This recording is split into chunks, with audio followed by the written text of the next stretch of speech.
What's up, everyone? We're back, and as you see, we have a special guest with us today, and we're really, really lucky to get him. I know he's a really busy guy, so make sure you give him some love in the comment section and go give him a follow. We're going to put his name all over the place, and we got the DFS Bachelor here. Welcome, man. It's great to have you. Thank you for taking the time. Hey, man, I appreciate the kind intro, and I appreciate you guys having me on. And, you know, when you get old like me and you're a single dad, you're not that busy and that cool. It's not like people. So, you know, I got some time.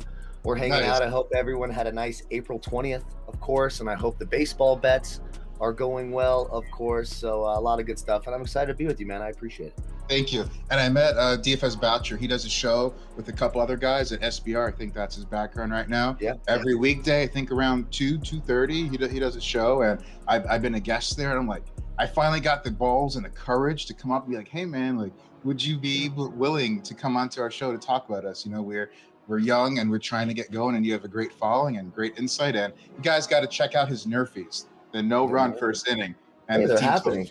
I think we got another one today too, but I'm not sure. I mean, they're iffy. You know, it's a one inning sweat. It's so much fun. And if you only bet that on the day, then you just hang back the rest of the night. You play Mario Party. I know. Have a good time.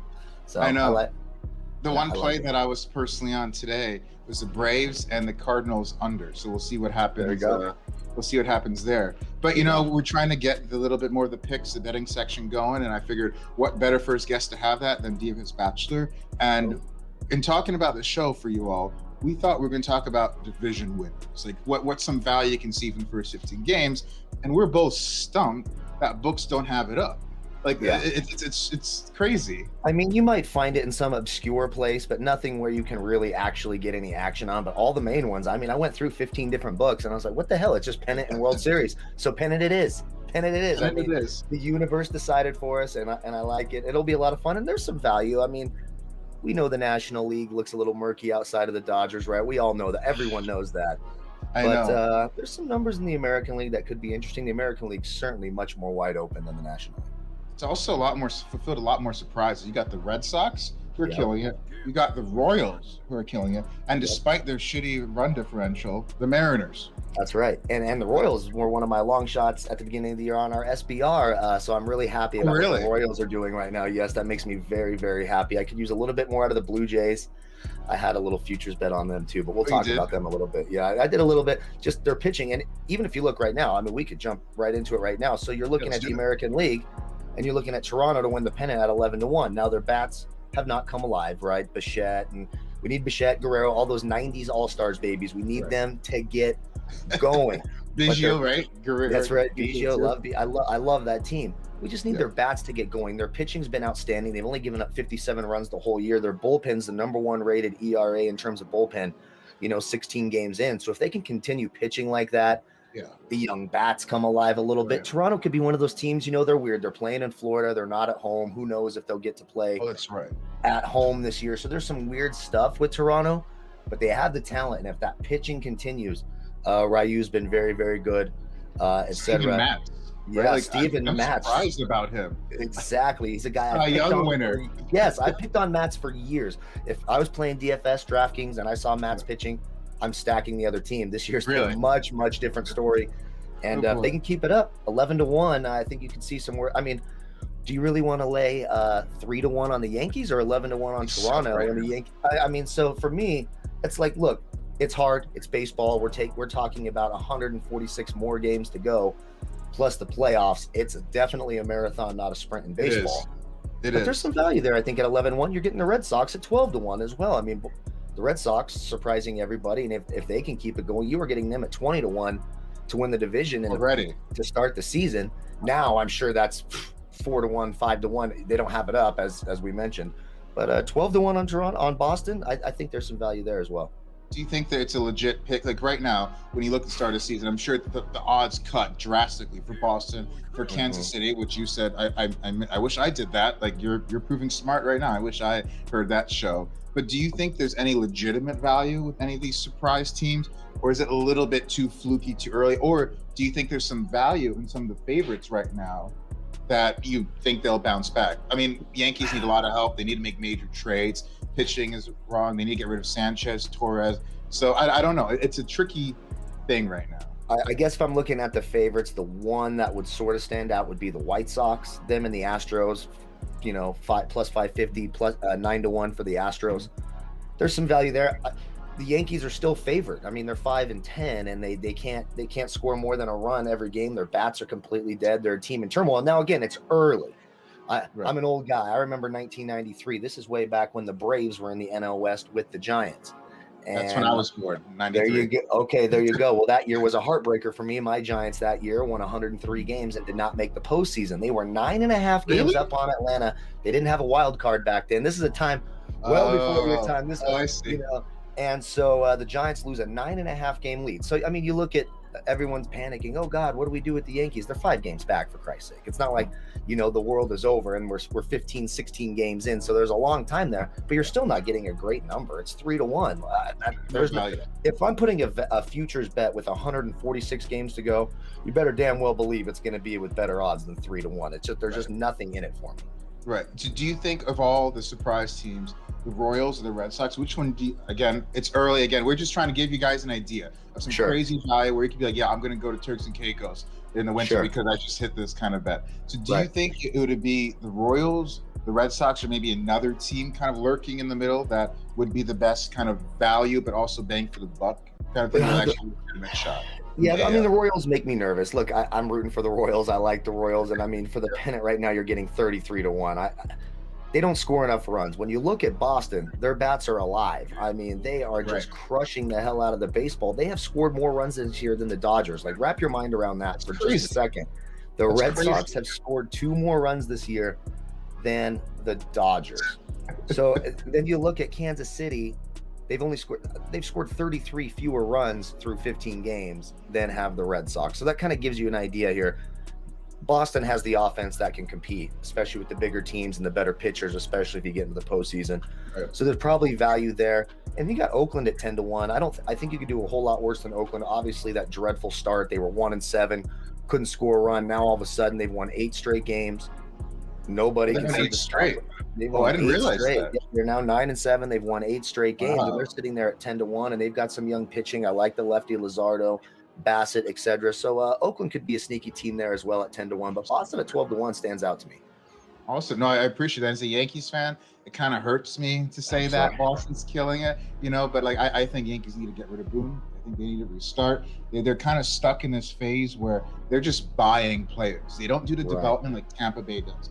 And I've always been a little jealous of Tampa because they just churn out pitchers year after year. Somehow they always do it. And then they sell them off when they hit market value. Then they just regenerate again and again. Do you think there's any value in the Rays, or are they kind of facing too many odds in what's now a stacked division, theoretically? Okay, first of all, I hate the Rays. I hate their nonsense. I hate this starting a closer and pitching 7 relievers. I can't stand that crap. It drives me absolutely up a wall. But really the problem for Tampa Bay is, where are the runs going to come from? We're talking about a 9-8 team with a -10 run differential already.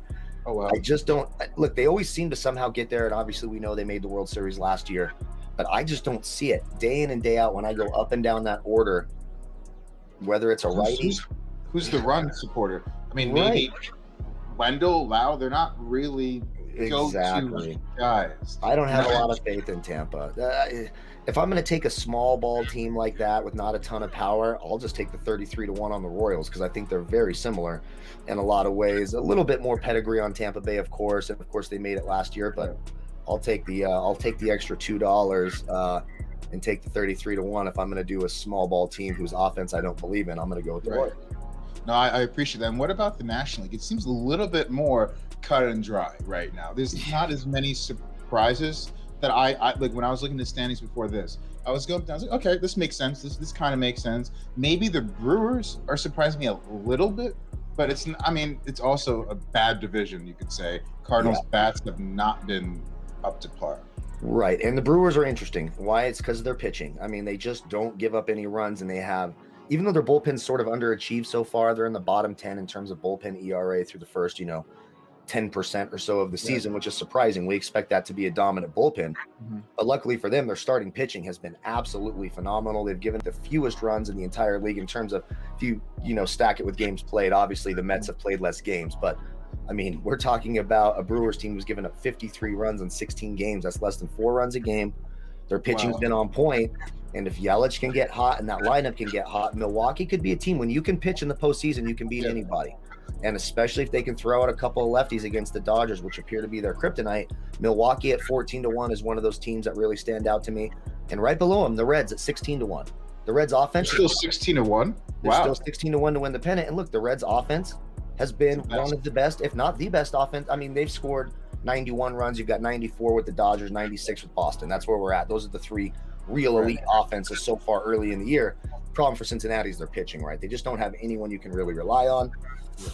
Castillo's not having a great start either this year. No, Castillo's letting me down today as well. He's a cheap price on DraftKings, and of course he's letting me down. And you sort of take it in that matchup. It's Arizona, for Christ's sake, so you try to take the wins with the losses there, and he's struggling a bit today, and that's their problem. They can score the runs, but can they pitch with them? And then, of course, the Mets are getting it plus 650, so 6.5-1. The problem is the Mets, you can't trust the Mets. I've got their team total tonight, and I don't even know what they're at, but probably not there yet. They're probably going to make me sweat this out against Arrieta. It's cold game too. It's cold weather. Last I checked before we went, I think it was like fourth inning. It was 1-0 Cubs, I think. Yeah, so I need them to get to 4 runs. I had the team total at 3.5, and they've smashed Arrieta historically. Just absolutely smashed him. Every lefty in that lineup has just insane numbers against Arrieta, but we'll see. It's 37 degrees. It's not optimal weather for a team total. You just need one home run. One home run, a little congestion, and then you're back in the game. Exactly. Talking about the Brewers, though, this is kind of not what we're talking about, but is there any value on Woodruff or Burns for Cy Young? Because they both are killing it. Yes, I absolutely, and I would say it's Burns. I mean, just because the strikeout, he's more flashy. He's the flashier of the two, in my opinion. Right. So that helps in Cy Young voting.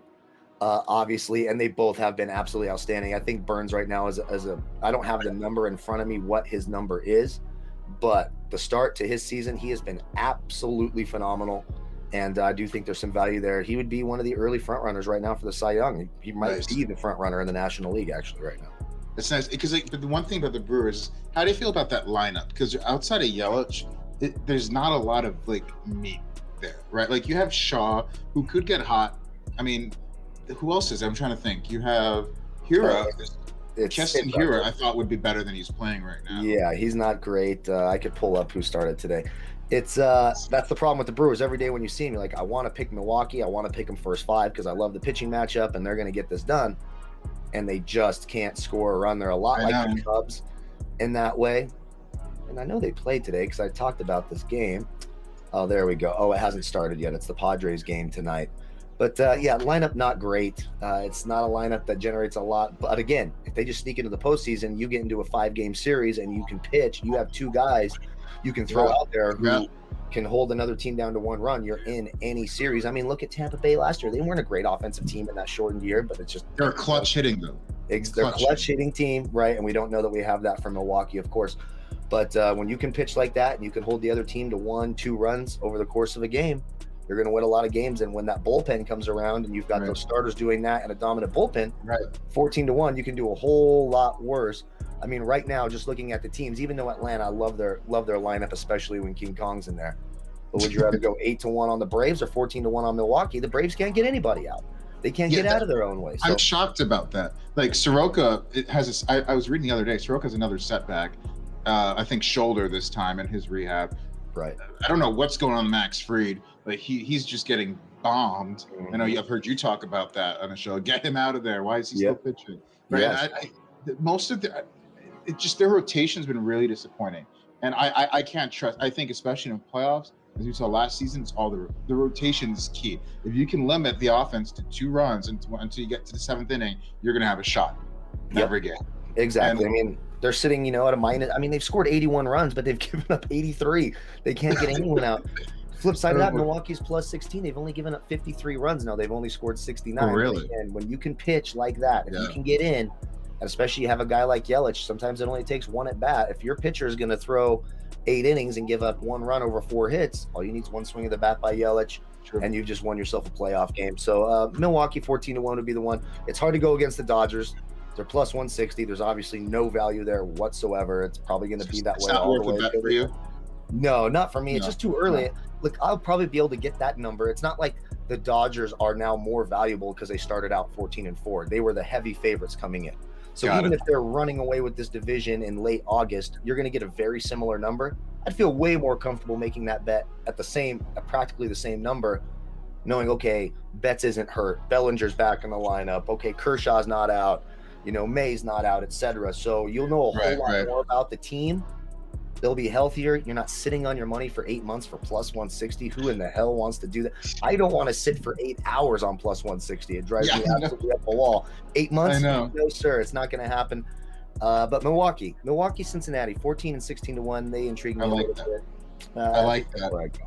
I like that because this is why I wanted to talk to you, because you're not the traditional kind of guy. You go on Twitter, you go on all these different platforms. Everyone's saying, "Oh, Dodgers have value. It's plus 160. Padres have value." I'm like, that. No, if it's for a pennant, I need a lot more value than that. I'm not playing anything like you're saying. And that's why I want to talk to you, because I would have never thought the Brewers. I would have never thought Royals. I'm like, Royals, for Christ's sake, who do they have as Salvi Perez? It's a lot of pain. It's a lot of pain. You gotta have some risk tolerance. And you got to have some pain tolerance when you're taking the damn Royals. I'll tell you that right now. Awesome. So just to recap for everyone, we're in American League. We're talking about the Royals. We're talking about potentially the Red Sox, but kind of Royals are number one by far. And right now, nationally, we're talking the Brewers number one. Maybe Braves, but I think as DFSBachelor was saying, the Brewers are kind of your best bet for this big kind of value that you can get a couple grand off if you put $20 up. So exactly. Awesome. Exactly. Well, no. Really appreciate it, man, and I'm gonna make sure that everyone sees about that. We're gonna do these flashy odds, and I love the fact that you went under the radar with the Royals and the Brewers. Imagine that's the World Series. Just imagine that. I would save the tapes, and if it's not, just delete the tape. Just get the hell rid of the tape. Like I never got anything wrong. It's not a big deal at all. Just erase the tapes. But no, that would be something. Royals Brewers would be the nightmare for Major League Baseball. They would hate themselves. They would absolutely hate themselves. I think they would cancel the league before they allowed those two teams to play in the World Series. Honestly. The thing is, every year it seems like a small market team wedges their way into the conversation. Every year. It's Tampa. As a Yankees fan, I can already say, no, the Yankees are not going to make it. So don't even waste your money on the Yankees winning the pennant. They're not going to. And I'm a big Yankees fan. They're not going to win the pennant. So don't waste your money at that. Don't waste your money at the Dodgers or the Padres. Settle these, and you can really even put $5 in. Exactly. It's going to be insane.